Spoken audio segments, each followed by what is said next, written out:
Fort Myer, Virginia. United States Army. January 14, 1944. Tuesday morning. 0600 hours. The base is already fully operational before the sun clears the horizon. Boots strike frozen gravel in disciplined unison. The sound of commands echoes across the parade ground like artillery, sharp and directional, splitting the cold morning air with military precision. Steam rises from the mouths of soldiers as they breathe hard through calisthenics that began 40 minutes ago.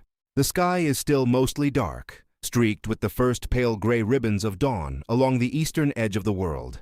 This is Fort Myer, home to some of the most decorated military units in American history. A place where tradition and discipline are not policies written in manuals, they are the air itself. You breathe them in with every breath you take on this base, or you do not survive here long enough to learn their names.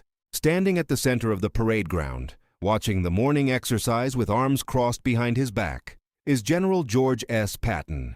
60 years old, 6 feet tall, 2 ivory-handled pistols holstered at his hips, not for show, but because Patton believes a commander must always be ready.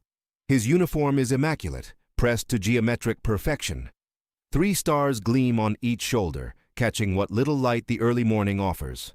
His face is a weathered monument, carved by 2 world wars, by North Africa, by Sicily, by the grinding machinery of command that breaks most men long before it builds them into anything worth mentioning. He is already legend. His soldiers call him Old Blood and Guts behind his back, because that is exactly what he demands from them and from himself.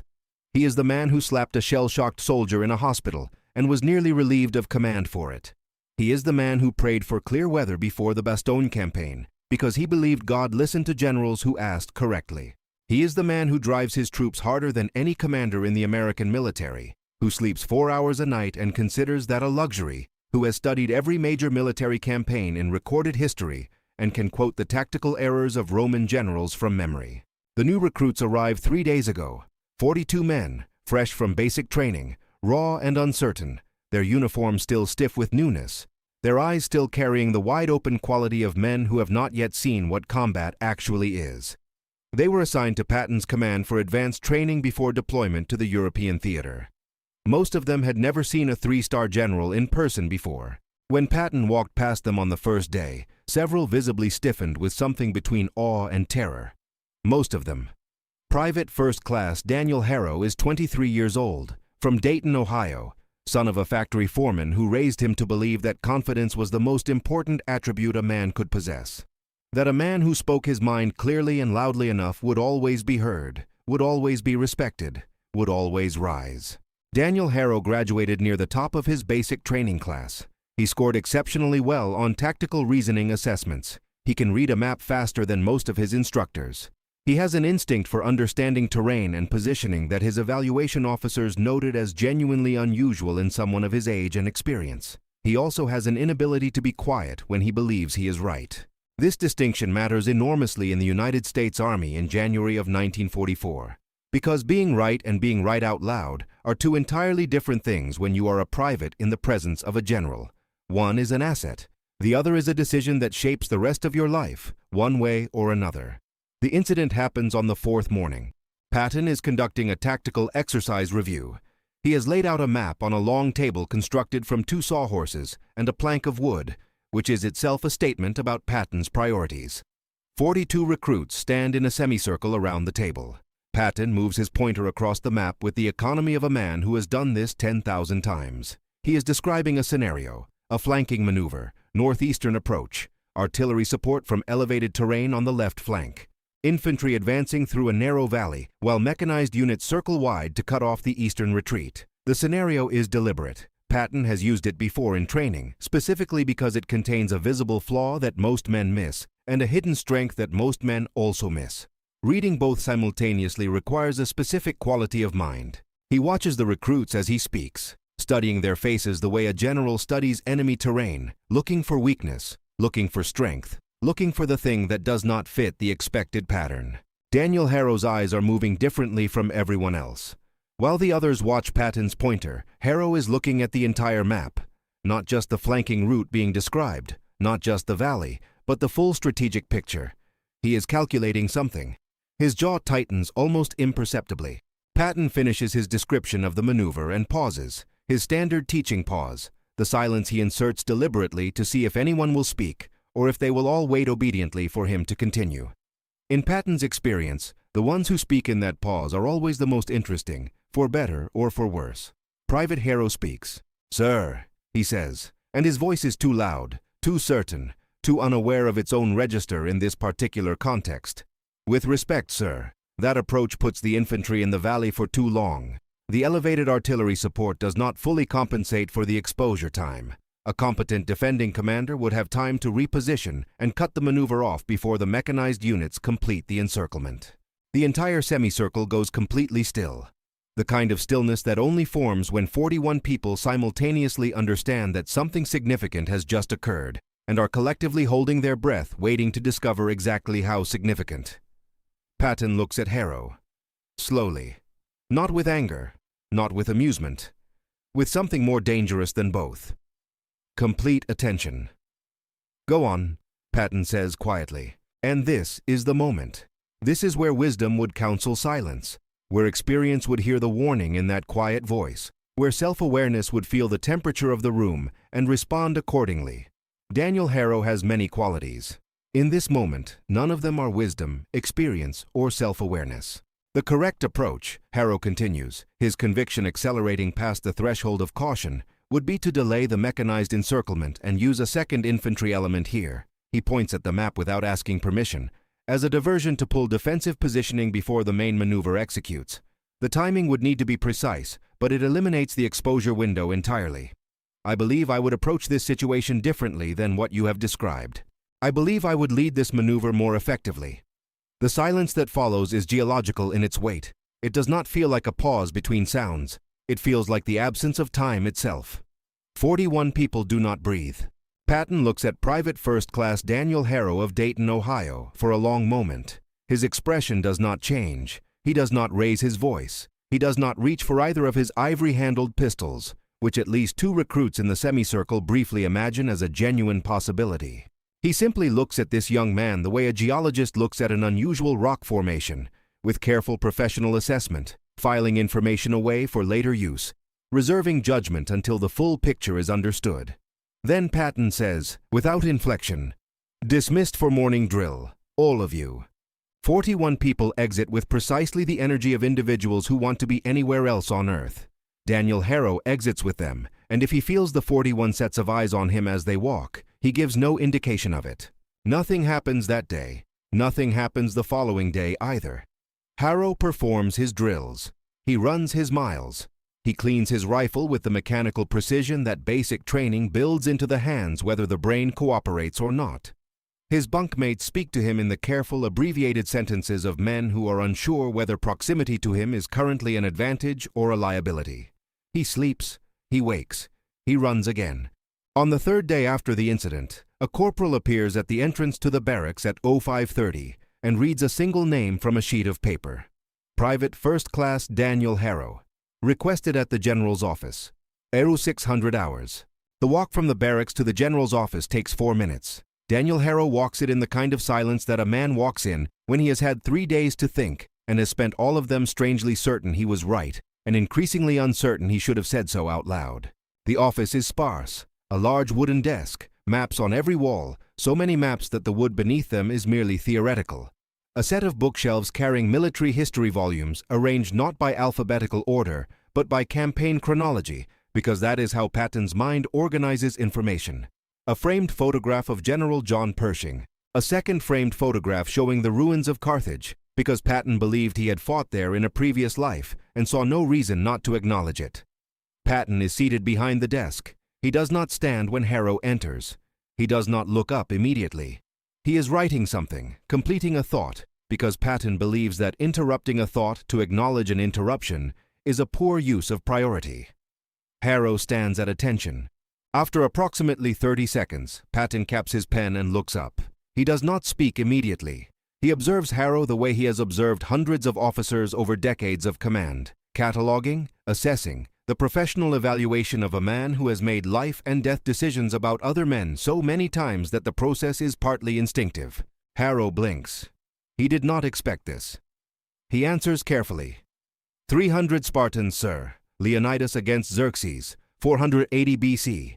They held the pass for 3 days against an army of hundreds of thousands. Patton nods slowly. What do you know about the tactical failure that ended it? Harrow hesitates for a moment. A local shepherd betrayed the location of a secondary mountain path. Xerxes sent a force through the Anopia Trail to encircle the Greek position. Leonidas dismissed most of his troops and held the pass with the 300 until they were destroyed. Patton leans back in his chair. And what is your assessment of Leonidas as a commander? Harrow is now fully uncertain where this conversation is going, which is exactly where Patton wants him. He chooses his answer carefully. A man of extraordinary courage, sir. Perhaps limited in his intelligence resources, but exceptional in his understanding of positional defense and his willingness to sacrifice for strategic purpose. Patton opens a desk drawer. He removes a single sheet of paper and places it in front of Harrow. On it is a hand-drawn map, the same tactical scenario from the morning training exercise 4 days ago. But this version has additional markings. Arrows Harrow did not see before. Notations in Patton's handwriting. Look at it, Patton says. Harrow looks, and within 30 seconds, he begins to understand something he had not understood standing in the semicircle of recruits. The maneuver Patton described on that morning was not a simple flanking approach. The apparent exposure of the infantry in the valley was intentional. It was bait. A defending commander repositioning to address the valley exposure would create a gap in their eastern flank, which is exactly where the mechanized encirclement was actually designed to exploit. The maneuver was a two-stage deception. The infantry exposure was not a flaw in the plan. The infantry exposure was the plan. The alternative approach Harrow had suggested, the diversion element and delayed encirclement, would have eliminated the deception entirely. It would have allowed the defending commander to address both threats simultaneously. It was tactically cleaner, yes. It was also tactically inferior to what Patton had designed. The silence in the room is different now. It is not the silence of a man holding his breath. It is the silence of a man who has just watched the floor he was standing on reveal itself as something other than what he understood it to be. Harrow says nothing. Patton says, "The diversion approach you suggested would have worked against an incompetent defending commander. It would have failed against a competent one. My approach looks like it will fail against any defending commander until the second stage executes, at which point it is already too late for the defense to adapt.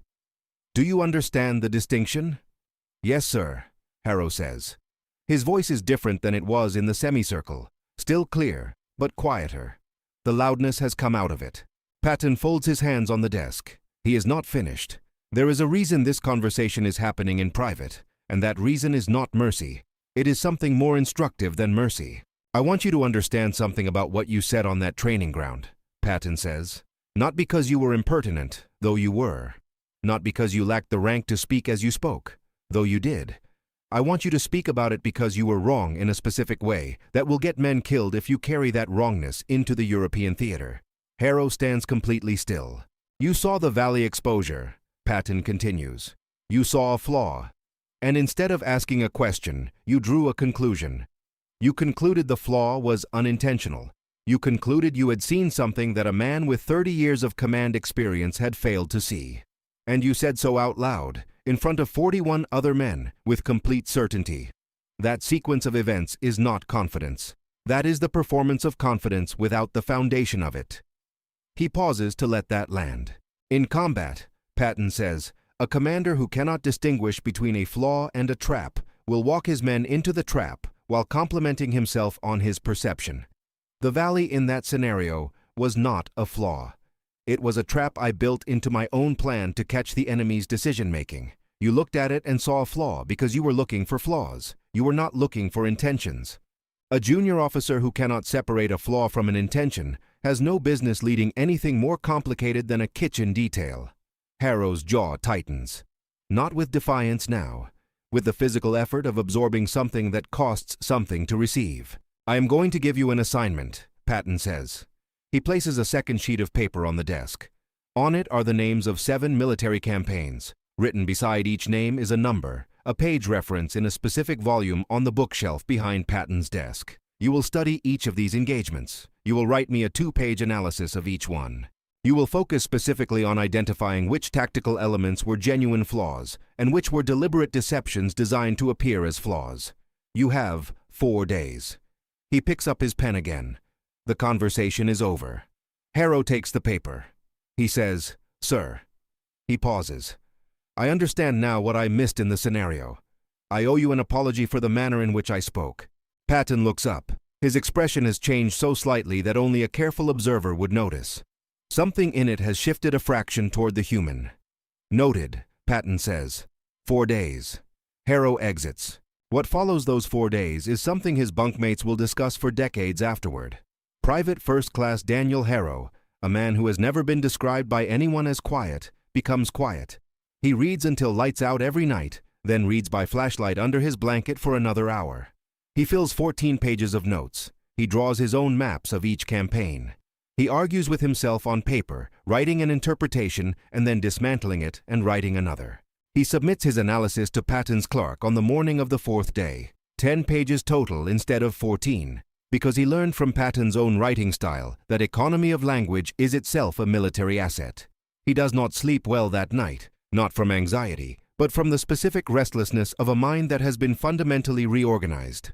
3 days later, the clerk returns with the pages. In the margin of the first page, in Patton's handwriting, "Better. Stop looking for the mistake first. Look for the intention first. The mistake will be obvious once you find it. The intention never is." On the bottom of the last page, "You belong in intelligence analysis. I am recommending a lateral reassignment. Do not waste the ability you have on the framework you are currently using to deploy it." Daniel Harrow does not go to the European theater as a frontline infantry officer. He is reassigned to military intelligence. He serves under General Omar Bradley's command during the final push across France and into Germany. He is present for the fall of Berlin, not carrying a rifle but carrying maps and the specific kind of mind that can read a military situation the way Patton described, looking for intention before looking for flaw, finding the trap inside the apparent error. He sends a letter to Patton in April of 1945. It is 2 paragraphs long. The first paragraph is a brief account of an intelligence operation he helped design that successfully identified a German defensive deception near the Rhine, using the exact analytical framework from the 7 campaigns Patton had assigned him to study. The second paragraph is shorter. He writes, "I said I would lead better than you. I was 23, and I had never led anything. I had read about leading and confused the reading with the knowledge. I owe you a more complete apology than the one I offered in your office. I offer it here, belatedly and without qualification." Patton receives the letter at his command post in Germany. He reads it twice. He folds it carefully and places it in the inner pocket of his jacket, the pocket closest to his chest, next to 2 other letters he has carried for years and never discussed with anyone. He does not write back. This is not coldness. Men who have commanded Patton understand that his silences carry different weights. Some of his silences are dismissal. Some of them are the heaviest form of acknowledgement he possesses. His aide, who has served with Patton for 4 years and learned to read those silences precisely, sees him fold the letter and place it inside his jacket. The aide notes the specific care with which Patton does this. He says nothing. He understands what it means. George Patton dies in December of 1945 in a military hospital in Heidelberg, Germany, following injuries from a car accident 12 days earlier. He never returns to the United States. He is buried in Luxembourg, at the head of a soldier's cemetery, as he requested, because he believed a commander should lead even in death. When his personal effects are catalogued after his passing, 3 letters are found in the inner pocket of his dress jacket. His wife Beatrice identifies 2 of them. The third is from a Private First Class Daniel Harrow, dated April 1945. His aide, when asked about it, says simply that the general received it near the end of the war. He read it twice. He put it in his chest pocket. He never mentioned it.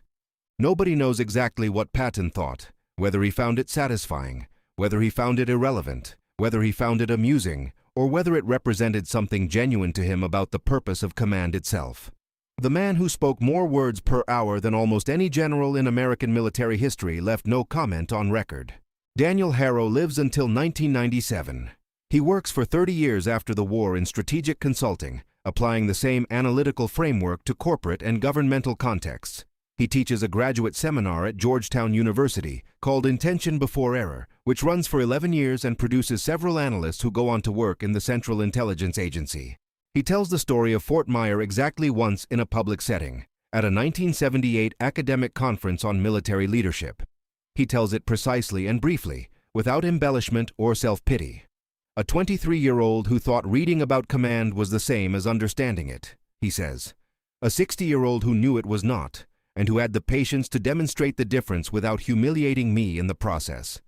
I said I would lead better than him. I was wrong about that in every way a man can be wrong about something. What I was not wrong about was the instinct underneath the arrogance. The instinct was accurate. The arrogance was the noise surrounding an accurate instinct, and it would have destroyed both until someone separated them. The room is quiet when he finishes. Someone in the back asks, "What would you say to Patton now if you could?" Harrow thinks for a long moment. Then he says, "Nothing." He already knew everything I would say. That was the entire point.